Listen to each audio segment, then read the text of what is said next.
Hi, everyone. I'm just trying to set this up in as pleasant a way as possible so that everybody should be able to see it. Bear with me. I'm dealing with something I've never done before. Okay, I'll put that like that. No, that's not good. Do it like this. Okay, I think that's pretty good. If somebody wants to put in a comment or something so that I know that you could hear me, that would be great. If you have a question that you want to put in, you can do that, and that would be fine. Okay. Let me get Facebook going here. 1 second. Okay, very good. So we're here in Mishnah Berurah, and we are on Nun. We're starting today on Nun Amid Aleph. We're on Nun Amid Aleph, even though it says 50b, but the shir is beginning on 50a on Nun Amid Aleph, and we are up to Siman Taf Nun Daled Siv Gimel. So the Mechaber says, Leka Bazman Hazeh Diyad Al Michlat. There is nobody nowadays who is proficient in the science of scalding flour to use it for matzah, and we'll explain what this means in a moment. Hilkach, therefore, kol min chalita osir.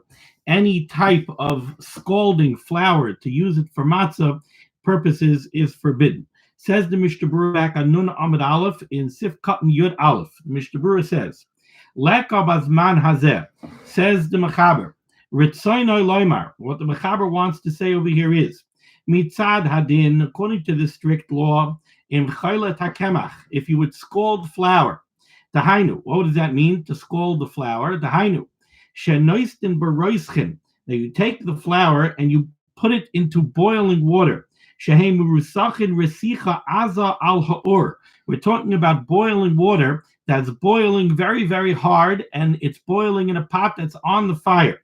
Kaidem Halisha. Now you're doing this before you go ahead and you knead your dough. So what you're doing is you're taking flour and you're throwing flour into a pot of aggressively boiling water. Now, after you boil that grain, you want to take that flour now, and now you want to go ahead and you want to knead a dough out of it.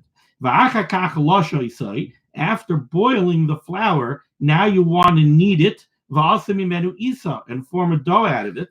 So, according to the strict halacha, we would not worry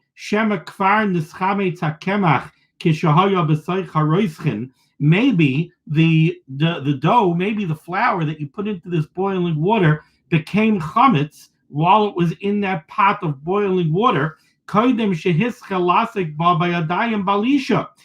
it became chametz before you even began to knead this dough. Normally, we wouldn't worry about that. So what the Mechaber is telling you is, normally the halacha would be that if you take this flour and you throw it into this boiling hot water, so now you're scalding the flour, and by doing that, it's going to cook the flour, and it's going to prevent any chimutz, any leavening from taking place. So now, really, you should be able to take that flour and knead a dough out of it and not have to worry about chametz at all. Now that should be perfectly usable for matzah. Lefi, because because the boiling water cooks up the flour before you do anything else with it. The kevan chen is bashel, and once the flour is cooked, shuv einoi bali de chimutz la'olam. Now it never becomes chametz anymore. Even after the water stops boiling. So really, me'ikar adin, you take that flour, you throw it into the boiling water. The boiling water has the effect of cooking the flour. Once the flour is cooked, now we say that flour can't become chametz anymore. So now really we shouldn't have to worry anymore. Now you can take that flour, knead a dough out of it, do whatever you want with it, and we don't have to worry about chametz anymore. That's me'ikar adin. That's according to the strict halacha. Mikamakam, nevertheless, haga'onim asru lanu kol minei chalita beroischin. The Ga'ainim answered this, and the Ga'ainim said, no matter how you do this lisha, this is going to be aser. Why? Because we're not proficient at this. We don't know how to do it in such a way where we can be absolutely certain that no chimutz is taking place. And we worry, and we worry that maybe the water was not boiling sufficiently, and it didn't do the job of cooking up the flour to prevent any chimutz from taking place. Now, the way the Chavetz Chaim writes this in the Mishnah Berurah, it sounds like the worry is that maybe you boiled up the water, but the water is not boiling sufficiently. That's the way the words read. Maybe you didn't boil the water up, yafe. You didn't boil it up enough. If you look in the Sharitzion Ois Katan Yud Ches, he brings this from the Rambam in Hilchos Chametz U'Matzah Perik Hey Halacha Gimel. If you actually look at the Rambam, the lashon of the Rambam is Gezerah Shema Lo Yarsiach Hamayim Yafe. He says that the reason the Ga'ainim say you can't do this is because of a Gezerah. It's more like a decree. We're worried that lest we allow you to do this, you might come to do it at a time when you don't boil the water sufficiently. Not so much that we're worried that right now when you're doing it, the water's not boiling. Okay, so make sure the water is boiling. But it's more of a gezerah. We want to make sure if we're going to allow you to do this, you might do it at a time when the water is not boiling sufficiently, and then we'll run into problems. Okay, let's turn the page onto Nun Amud Beis. So based on this, the Mechaber said, Hilkach kol min chalita aser. Therefore, any type of doing chalita, any method of scalding the flour and then using it for baking purposes, that is going to be aser. Says the Mishnah Berurah in Ois Katan Yud Beis. Kol min chalita, hainu bein sheyitein mayim al gabei hakemach. What does the Mechaber mean when he says any type of chalita? What are the different types of chalita? Explains the Chavetz Chaim, hainu bein sheyitein mayim al gabei hakemach. Whether you take the boiling water and you pour the boiling water over the flour, or you take the flour and you throw it into the water.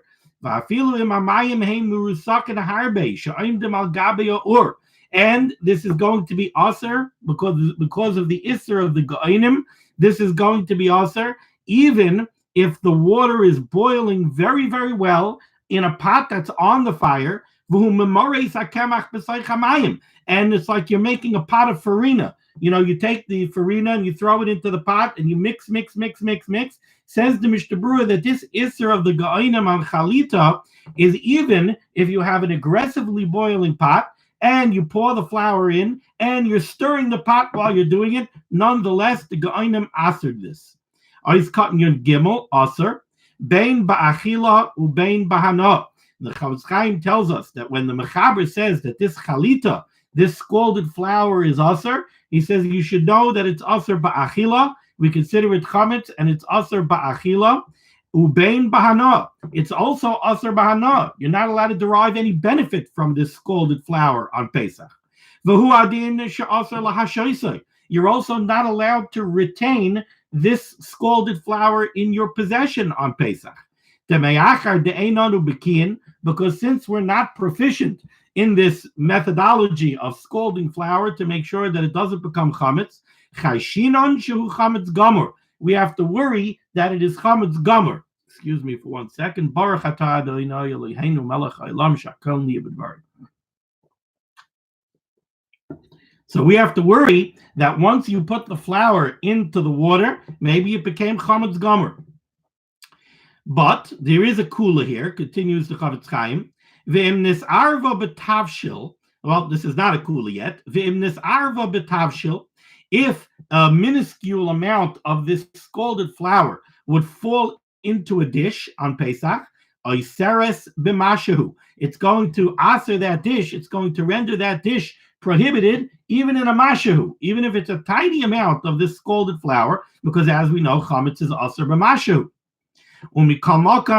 Nevertheless, kasvu ha'achrayim the bechalita ein lesar atavshil b'mashahu rak ba'achila v'loy b'hana. Here we do have a little bit of a kula. When we say that the scalded flour is going to prohibit a dish, even b'mashahu, even if only a minuscule amount fell in, that's only true ba'achila. It's going to aser it ba'achila, but it will not aser it b'hana. You will be allowed to derive benefit from that dish. And also to retain it in your possession.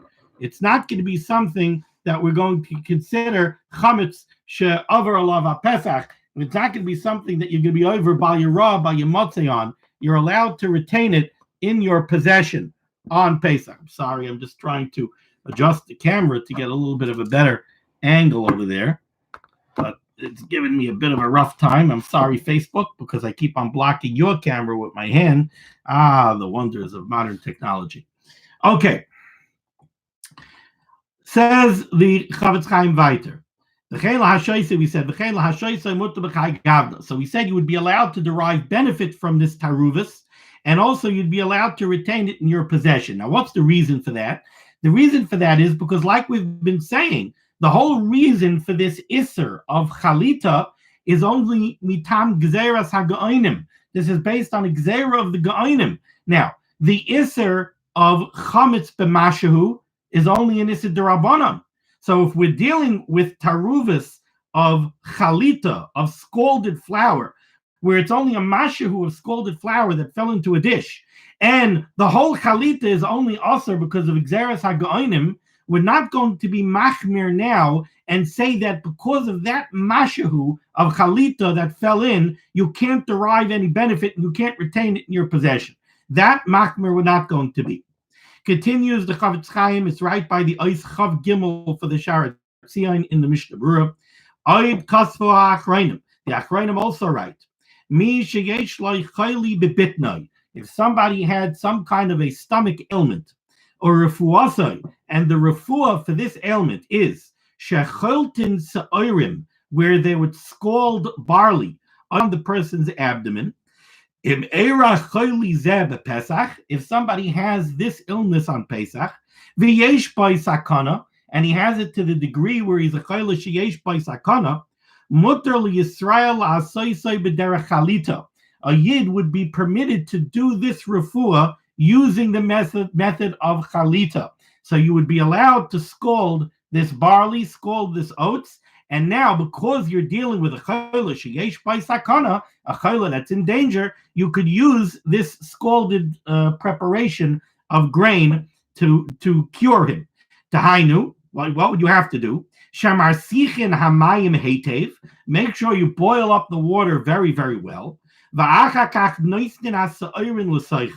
And then pour the barley into the very heavily boiling water.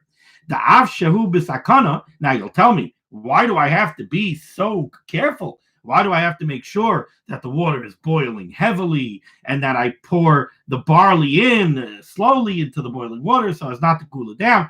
Why do I have to be so careful? I'm dealing with a chayla sheyesh by sakana.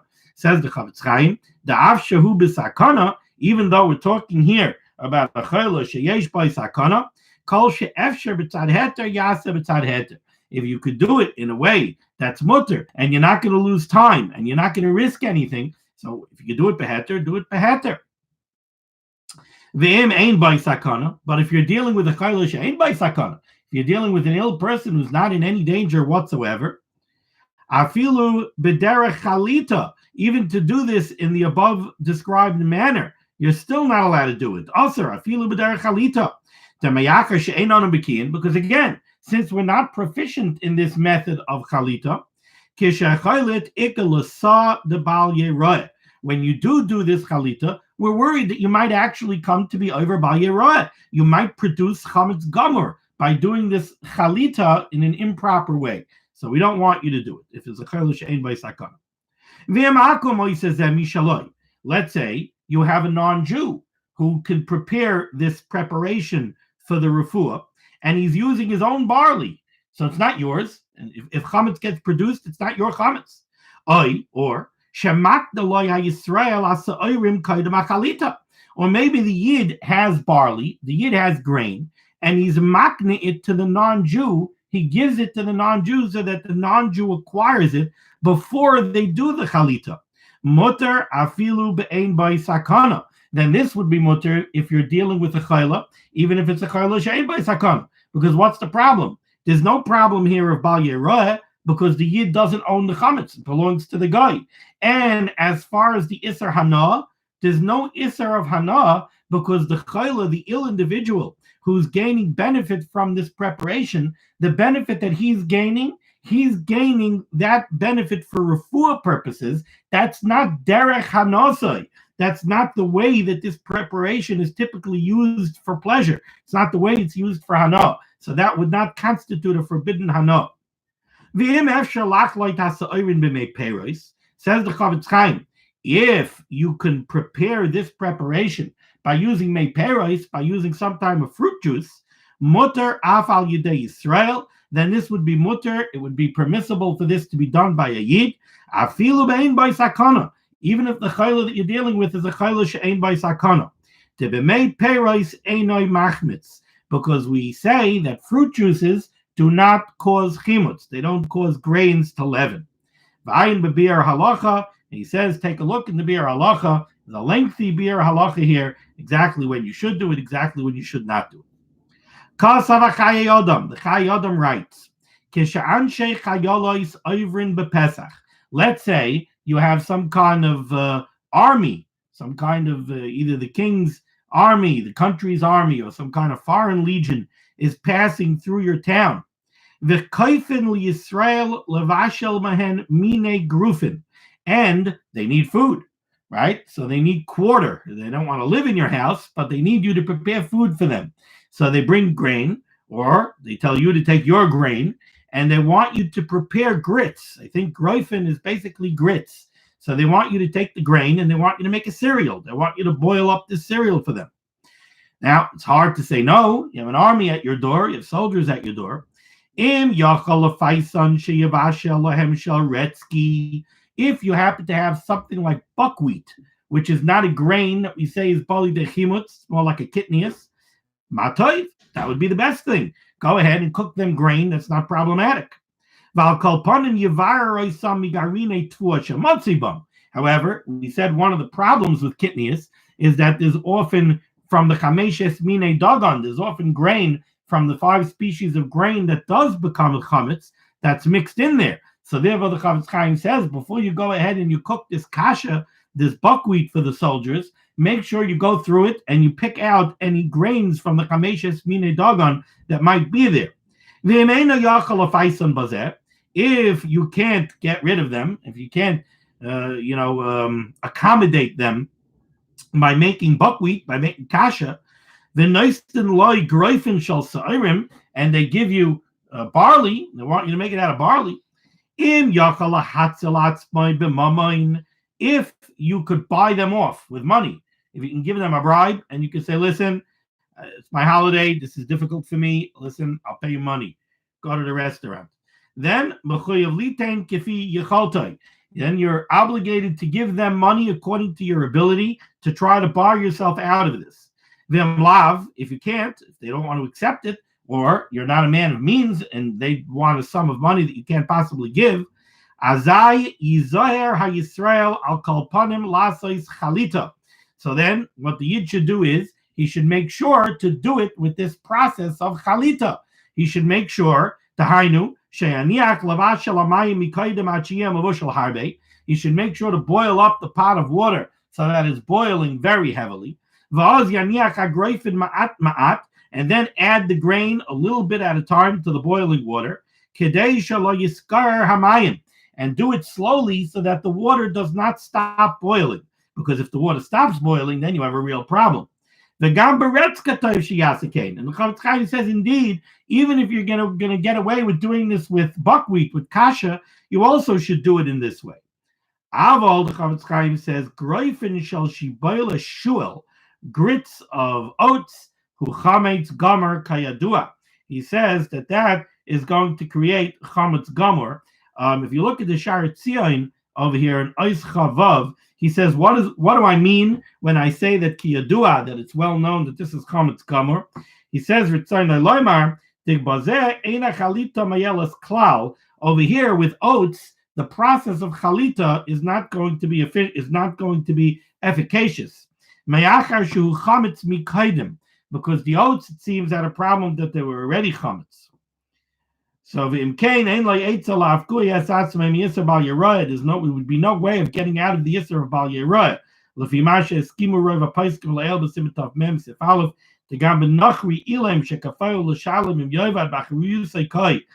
he takes achrayus, he takes responsibility for this preparation, he would be over. Venera, and therefore the Chavetz Chaim says the bazeh in a case like this, Yimtzar chametz l'nachri ba'achrayus shehu yavashal avuram. He should give the chametz to a non-Jew and let the non-Jew take responsibility for it. Okay. Ad kan l'shainai. The Chavetz Chaim ends Mishnah Berurah is cut Yud Gimel. Ad kan l'shainai. That's the end of Sif Gimel. Now we turn to Sif Daled. Sif Daled says the Mechaber. Ein Adam yoytze yedei chayvatzai b'matzah gezula. You cannot fulfill your obligation of achilas matzah. You can't fulfill your obligation, your chiyuv, to eat matzah on Pesach using stolen matzah. You can't be yoytze with matzah gezula. Says the Mishnah Berurah Ois Katan Yud Daled. Ein Adam yoytze yedei chayvatzai. Hainu afilu b'di'eved tzarich lachzor v'lechol. Let's say it's a case of b'di'eved. Somebody stole matzah, and then he went and he ate the matzah by the Seder, and he realizes afterwards, ooh, that was the stolen matzah that I ate. So now it's a b'di'eved. You already ate the stolen matzah. Says the Chavetz Chaim, you weren't yotze the mitzvah, tzarich lachzor v'lechol. If you want to be yotze the mitzvah, you got to eat different matzah. You couldn't be yotze with that stolen matzah that you ate. Umistimas haloshin, and from the way the Mechaber writes this, mashma de tzarich lachzor ulevarich. It would appear, says the Chavetz Chaim, from the words of the Mechaber, where the Mechaber just says, Ein Adam yoytze yedei chayvasai, and you weren't yoytze, so you got to eat it again, and he doesn't say anything about the bracha. From the way the Mechaber writes it, it would seem that you weren't yoytze the mitzvah, and now if you're going to eat matzah again to be yoytze the mitzvah, you got to go ahead and make another bracha. Va'ayin b'biur halacha, and he tells you, take a look in the biur halacha over here. And it is an interesting biur halacha. Maybe we'll get to it. Let's go further first, and then we'll see if we get to this biur halacha. V'ayin b'biur halacha. V'ayin b'tshuva shagas aryeh siman tzadikei shekosav ta'af b'leil yom tov sheni eina yoytze b'matzah gezula. Brings down the shagas aryeh, who says even on Yom Tov Sheni, where you're not dealing with the chiyuv d'oraisa because you're dealing with Yom Tov Sheni d'Rabbanan, so even then you're not yoytze with matzah gezula. Ois katan tezvav. Why are you not yoytze the mitzvah of achilas matzah with matzah gezula? What's the precise reason why you can't fulfill your obligation? The matzah gezula, says the Chavetz Chaim, atam, the reason for this is, the alfinon mechala b'gzera shava. We learn out a gzera shava from the din of chala. Gzera shava is when you have similar words in a pasuk in one inyan, and you have another pasuk in another inyan that has the same word or a very similar word, that draws a comparison between the two topics in the Torah HaKadosha. So we have a gzera shava between the din of matzah and the din of challah. By both the din of matzah and by the din of challah, the Torah HaKadosha uses the word lechem. So that commonality between these two halachas allows us to draw a comparison between them. So, hatam, the reason why you can't be yoytze with matzah gezula is the alfinon mechala b'gzera shava the lechem lechem. We learn out gzera shava from the din of challah to the din of matzah because by both topics the Torah HaKadosha writes lechem. Ma hasam ein adam mafresh challah ela me'isa shaloi. Just like by challah the halacha is that you could only be mafresh challah from your own dough. You can't go to your neighbor's dough and be mafresh challah. Diksiv arisoi seichem, because in the pasuk it says arisoi seichem, your dough. You have to be mafresh challah from your dough. So we learn out, just like by challah, it has to be your dough. In order to be yoytze the mitzvah of matzah, it has to be your matzah. It cannot be stolen matzah. Now the Chavetz Chaim points out right away, the dafka gezula, this is only a problem by stolen matzah. Avalim shal matzah yoytze ba. But if you borrow matzah from somebody, coming to the Seder and somehow you don't have matzah So you go to somebody and say, can you lend me a matzah? Then you could be Yosef. The hasha'ela al menas la'achla. The hasha'ela al menas la'achla. Because when you borrowed it, you didn't borrow it to give it back be'en. You weren't going to return the matzah. It's like when somebody comes and says, can I borrow a tissue? Especially nowadays. You're not giving back the used tissue, right? You're using the tissue. So what does it mean you're borrowing the tissue? If anything, you'll give back a different tissue. You're not giving back that tissue. So when you go to someone and you say, can I borrow a matzah? I'm going to the Seder. I need a matzah. Can I borrow a matzah? Clearly, you don't mean I'm going to give you back the matzah. I'm going to eat the matzah. In Cain, harehi shaloi mamish. So clearly, when the guy gave it to you, he gave it to you so that it should be yours for eating purposes. Kasvu ha-paiskim, the paiskim, right? The yeshli zoher. You have to take care because of this halacha that you can't be yaitz the mitzvah with matzah gzula. Kisha'oifen harbe b'tanor echad. When many people are getting together to bake their matzahs in one oven. Now, this doesn't mean like we do nowadays in the matzah bakery, where in the matzah bakery they're baking matzah for a lot of people at the same time. What this means is there's a communal oven. So there's an oven that everybody's using to bake their matzah. But everybody is bringing their own flour and their own dough, and they're putting their own matzah in the oven. So now you have 10 different people are putting their own matzahs in a common oven. Says the Mishnah Berurah, the Paiskim say that you have to be careful. Many times what happens is I put my matzah in the oven, Ruvain puts his matzah in the oven, Shmerel puts his matzah in the oven. Now when we take the matzahs out of the oven, I didn't necessarily get my matzah. I might have gotten Ruvain's matzah. Ruvain might have gotten Shmerel's matzah. Therefore, Nachain sheyomru, it is proper that everybody who's putting matzah in the oven should say, Kol mi sheyagia matzasi liyadai yiyaloi b'matana. Whoever ends up with my matzah should belong to that fellow as a matana. It should be a gift to him.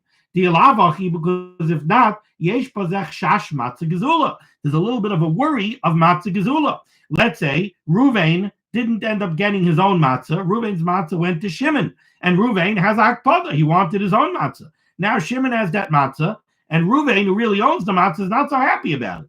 So there's a little bit of a chash of matzah gezula.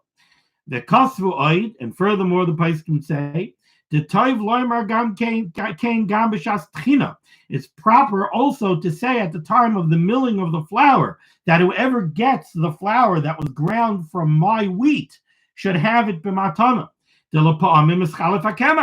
Because sometimes my grain, his grain, the other grain, they get mixed up, and I don't necessarily get my flour.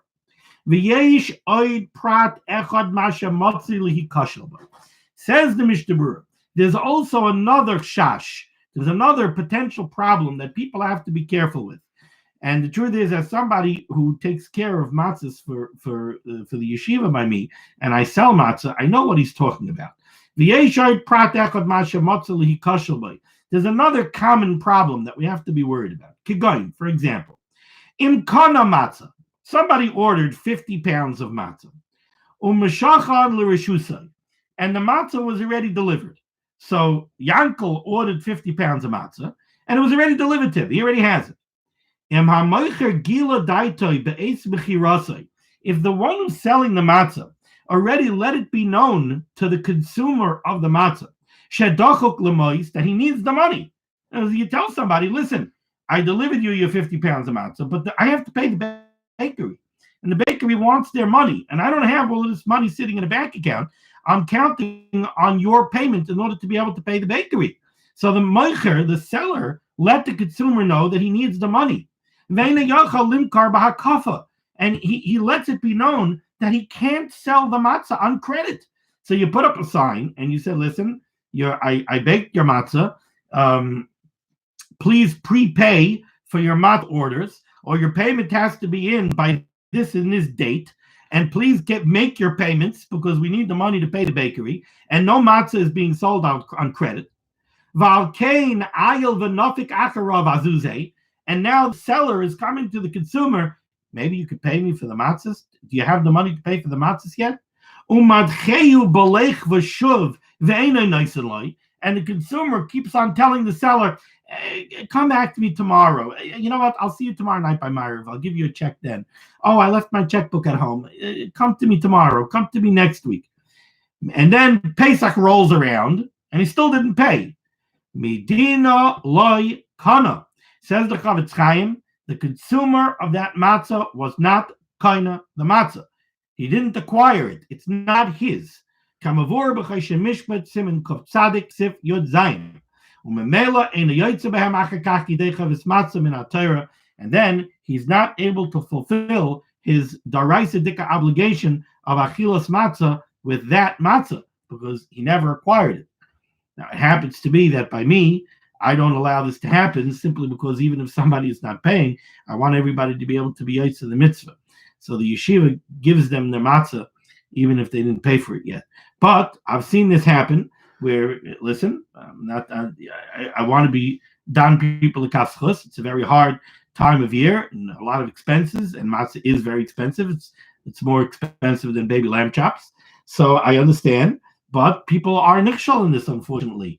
They have the matzah, and the meat they didn't pay for. The meat they can't get on credit. The meat they have to go into the store and they have to pay for it. Everything else they have to pay for right away.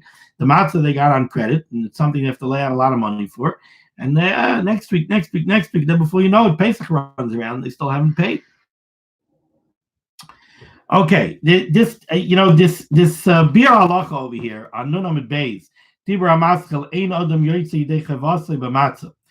says over here, Ayin b'Mishnah Berurah. He says, you look at the Mishnah Berurah and you'll see that he spoke about the bracha, and he said that you're not yoytze the mitzvah, and it would seem from the mechaber that you have to eat the matzah again, and you have to make another bracha on the matzah that you're going to eat to be yoytze your chiyuv.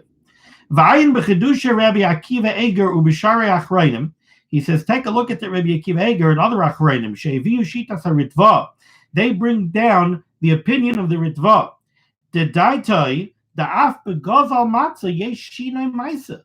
The ritva says, you're telling me that you're not yoytze the mitzvah of matzah with matzah gezula because it's not your matzah. Says the ritva, wait a second. Maybe the thief who stole the matzah actually was kind of the matzah. And maybe really that matzah has a din of being his. Why? Because there's something called shinoi maisa. Shinoi maisa means if you stole something and now you changed it, you made a substantial change in the item that you stole, now you're kind of it. Now you acquired it. You still have to pay back your victim, but the item that you stole has now become yours. Now, says the Ritva, when you steal matzah and you eat matzah, you are kainet b'shinoi maisa. You made a very substantial change in the matzah. Why? The Kavan the law say, because once you chew it up, kanye b'shinoi maisa. It's not the same whole piece of matzah that you stole. You made a very substantial change in the matzah. You took the matzah and you chewed it up. So now you were kainet b'shinoi maisa. And when are you yoytze the mitzvah achilas matzah? When you swallow the matzah. So you were kind of the matzah. The thief acquired the matzah before the time to be yoytze the mitzvah came. So why are you saying that you're not yoytze the mitzvah? The habala matzah yotza. How do we know that that's when you're mekayim the mitzvah when you swallow it? Because the halacha is even if you don't chew matzah, you just take matzah and swallow it like a pill. So you're yoytze. So by swallowing it, that's when you're yoytze. Vim kain doimel legazel chita my kamach v'asay matzah. So the Ritva says this is actually similar to a person who steals wheat and then grinds the wheat into flour, makes the flour into matzah, and the mechaber is going to say that that person is yoytze the mitzvah with his stolen goods. Why? Because he stole flour or he stole wheat, and he made shinoi maisa on it, and he turned it into a matzah. So he was kind of the wheat, b'shinoi maisa. Now the matzah is his matzah.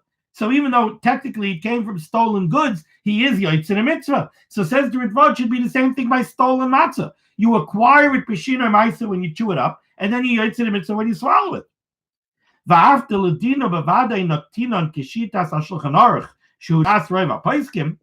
the Chavetz Chaim, even though we're going to paskin lahalacha like the opinion of the mechaber over here, that you're not yoytze the mitzvah because you weren't kainet b'shinoi maisa.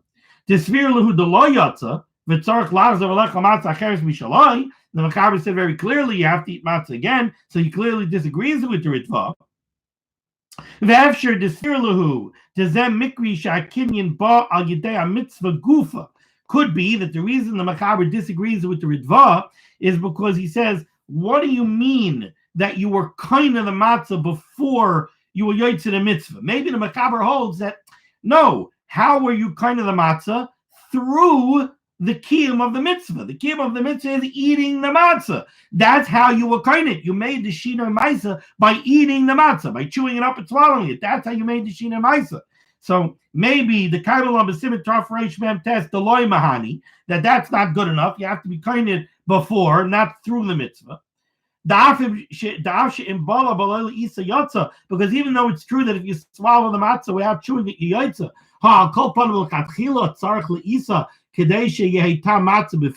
Really, lechatchila, even though it's true if you swallow the matzah like a pill, you yotza, like the Ritva said, but that's not lechatchila because you're supposed to have the tam of the matzah. However, says the Chavetz Chaim, even though we paskin like the Shulchan Aruch, you're not yotze to the mitzvah and you should eat again. He says, but it could be as far as making another bracha. Efshir diyesh lachush ladasa ridva shekvar yotza b'diavad va'alkein le'yavarich. Throws out that maybe as far as the bracha is concerned, maybe you should not make another bracha because of this ritva. Okay, now before we close out today's shir, I want to read to you from the Dirshu. Dirshu footnote number 17 has a very interesting application of this halacha, a practical application. We're saying that the matzah has to be your matzah, so if you stole the matzah, you can't be yotze. Says the Dirshu footnote here. Let's say somebody is a guest by somebody else for the Seder. And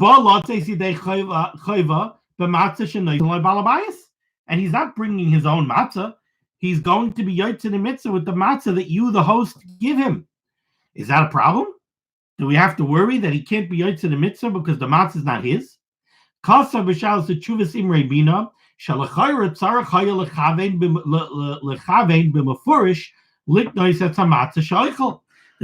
Simrei Bina says that there should be a very clear intent on the part of the guest to be kind of the matzah, and the host should have an intent to give him the matzah.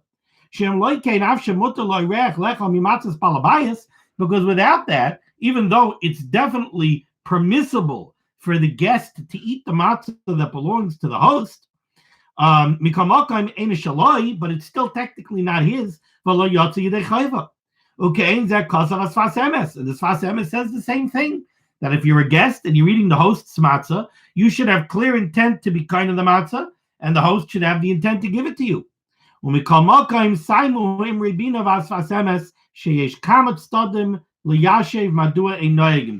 However, they both write that clearly this is not the minig. Many of us have guests by the Seder, and you never saw people coming and saying, oh, I have to be kind of the matzah. Can you please be makdim me the matzah? He says there are many, many reasons why you don't have to worry about this.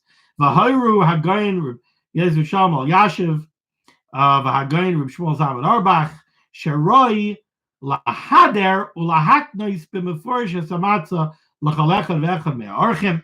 These paiskim, Reb Yashiv, Second Tzadik Levracha, and Reb Shmuel Zalman Auerbach, Second Tzadik Levracha, both wrote that really we should be mahader, we should do what's kind of mahadrin, maybe lifnim mishura sadin, and we should be makne, the host should give the matzah beferish to the guests to be yotze the mitzvah.